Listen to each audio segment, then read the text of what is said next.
نبی پاک صلی اللہ علیہ وآلہ وسلم نے فرمایا، جب نماز کے لیے اذان دی جاتی ہے تو شیطان بھاگتا ہوا بڑی تیزی کے ساتھ پیٹ موڑ کر بھاگتا ہے تاکہ اذان کی آواز نہ سن سکے، اور جب اذان ختم ہو جاتی ہے تو پھر واپس آ جاتا ہے، لیکن جو ہی تکبیر شروع ہوئی وہ پھر پیٹ موڑ کر بھاگتا ہے۔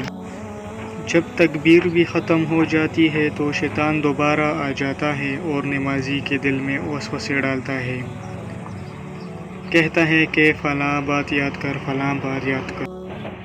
ان باتوں کی شیطان یاد دہانی کراتا ہے جن کا اسے خیال بھی نہ تھا، اور اس طرح اس شخص کو پھر یہ بھی یاد نہیں رہتا کہ اس نے کتنے رکعتیں پڑھی ہیں۔ تو بھائی جان پلیز سپورٹ کریں، چینل کو سبسکرائب اور لائک کریں ضرور۔ السلام علیکم۔